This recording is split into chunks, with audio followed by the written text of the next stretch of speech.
So next, I would like to invite on stage Mr. Alok Mishra, Business Lead Power Grid, APAC. And the topic will be Seamless Offshore Power Integration, Connecting the Future. I'm Alok Mishra from DNV. At the DNV, we are almost 150 years Norway-based company. We are running in more than 100 countries, and we, as per the DNV policy, we used to invest our 5% in R&D, and we from there we got lots of new technology innovation like offshore wind, hydrogen, and other things. So when we talk about DNV, we have some few things I would like to highlight. Like DNV had world first hydrogen full cell testing lab based in UK, and we have our own 24 laboratory across the globe. We do lot of testing related to different technology like cable failure and other things. And across the globe, we have more than 170 industry standard like IEC, IEEE, and others, which used to be followed for multiple things. And during the presentation, I am discuss at the DNB how they are contributing for the offshore wind. So when we talk about the power grid, we have the generation, primary substation, secondary substation, and pro-consumer. Because now consumer is also behaving like a generator, so we now convert it. DNV support from end-to-end channels, and we are everywhere across the value chain. In the DNV, we are mainly having the power system planning, technology, asset management, digital system, and supported by the energy market and strategy team. So on the offshore side, we would like to collaborate all the effort. We are more than 90 plus year in the electrical engineering, and in parallel, we are more than 155 years in the shipping industry. For the onshore wind, we are more than 35 years, and from oil and gas, which are we are more than 150 years. This all the components made our position much better to represent in the offshore wind. When we talk about our capability for the offshore wind, we can do the feasibility, we can provide the development, we can do the engineering support like the prepare the technical tender specification, tender review behalf of our customer. Also, we can help in the during the construction as the honors engineering and do the testing, grid code compliance study. And during operation, we have the multiple way where we can help, like provide the roadmap, prepare the roadmap for the asset management and O&M practices. So when we talk about the feasibility part, we can do the site and conceptual selection help support. We used to do the technical evaluation. We are also do the wind mapping, market intelligence, and like that we have the end-to-end valuation for this. And we talk about the standard prestige, standard recommended prestige for the offshore wind. We are almost everywhere, either when we talk about the transportation and installation of the wind turbine, the DNV standard ST0054 is there. When we talk about the grounded connection, we are DNV recommended prestige, and this all the what are there? This is always follow across the globe. So it's not specific like Europe, US. This all mainly follow across the globe. And for the offshore substation ST0145, that is one of the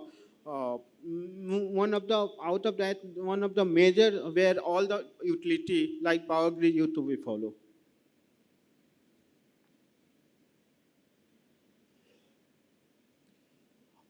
So when I talk about the DNV leadership standard and best practices, we have for standard electrical, we have the offshore substation, electrical installation. When we talk about the standard offshore wind, like load and site condition with wind turbine, and we also did the multiple GIP project, GIP joint industry project with multiple players from the offshore wind.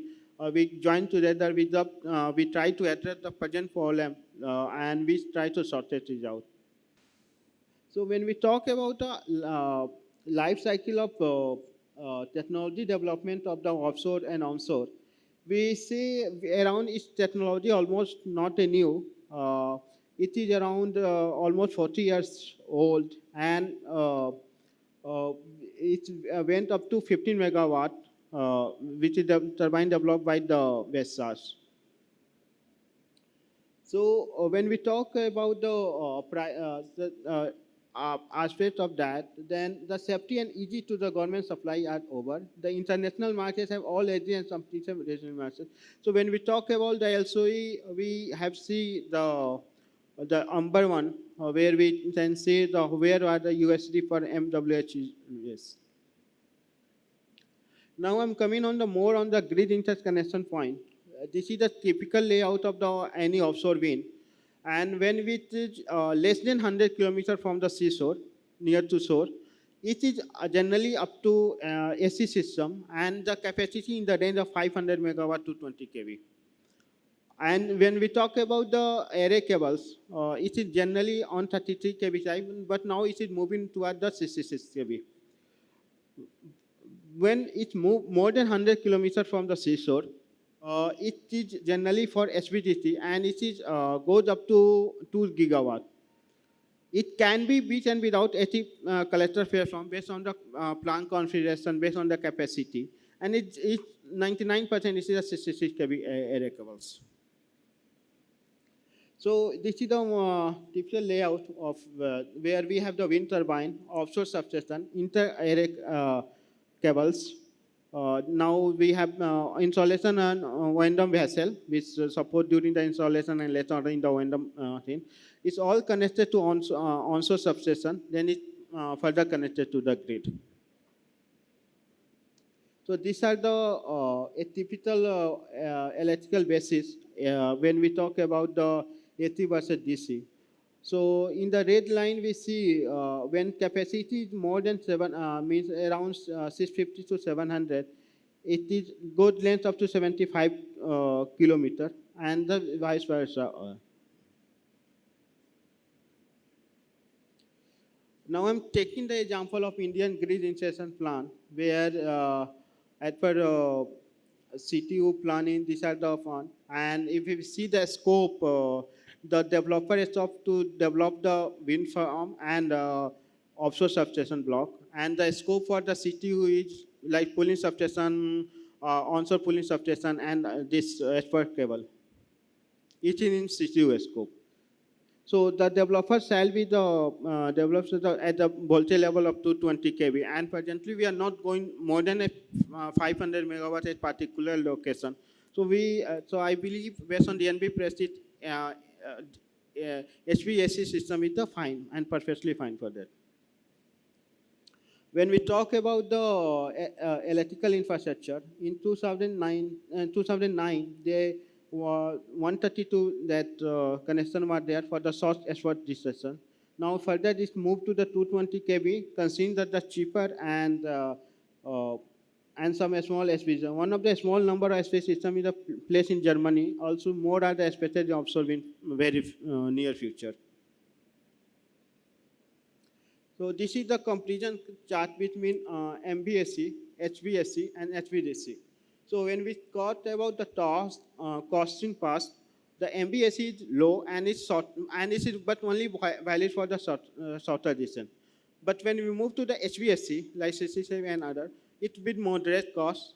And when we go for the HVDC, as we know, HVDC are very costly. So it is very high costly. When we talk about the losses, MBSC had the high losses. However, on HVDC, the low losses. But must we consider the fish lock as a conversion, right? This is the key point which we need to be considered. When we talk about the capital range from the seashore, it is MBSC only work up to 20 kilometers.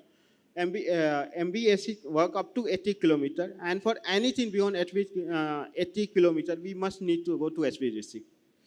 Now we talk about the single failure impact. So because this MBSC is very close to the sea, it's a very low impact. However, the HVDC is more than 80 kilometers, they have the much more impact.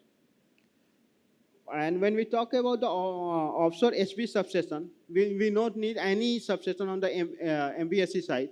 However, you need a HVSC substation on the HVSC system and HVDC system as well.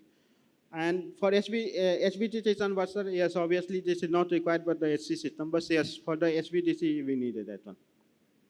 Now the most economical thing about number of circuit, because that is also defined multiple other things like how many way we need to be concerned for the substation and other. So for 150 megawatt, I think we are more focusing on the 500 and 1000 megawatt. So let's talk about that. So when we talk about the 500 megawatt, we need a 14 to 15 number of circuit for the MVSV side. When we move to the HVSC, we just need two. And when we talk about the HVDC, it just need to end. And when we move to the 1000 megawatt, we need a MVSC 28 to 30 number of circuit. However, for MVSC, we just need 3. And for HVDC, we just need 1. So developing objects is substation we have, like the general project condition, like wind condition, at least 1 year continuous wind, speed measurement, wind depth, grounding condition, distance of shore, and next offshore substation we need to be seen. And we talked about the overall decision criteria of offshore wind. We need to be discussed about investment cost, budget operation cost, and what would be the losses of that. Second thing about the availability of offshore wind and grid connection based on the risk analysis, because we see lots of grid curtailment and congestion in the network. So that is also need to be analyzed proper. And second, third important point, the levelized transmission cost for the SVD and for the offshore wind. When we talk about the developing offshore wind concept, when we talk, like I'm taking an example of 220 kV. For offshore wind connection distance less than 70 miles,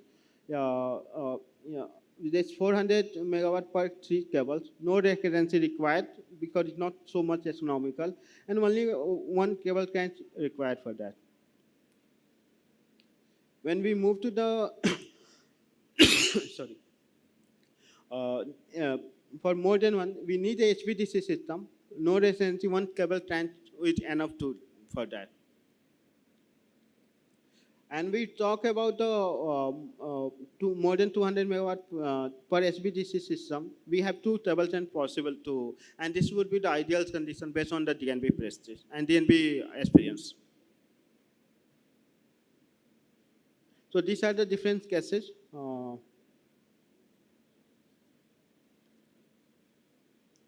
Now I'm going to move to offshore substation. These are the typical substation layout, how HVDC substation are look like. So we have the SC cable, site GIS, export cable, and this all metering and other things.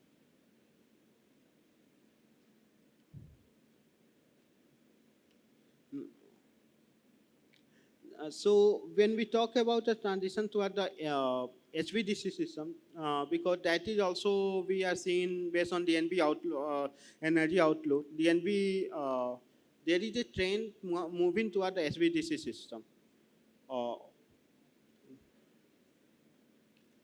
And when we talk about the HVDC technology as a part of substation, we have the 18550 MVA system, HVSC, 1850 megawatt DC system, and 550 megawatt DC system.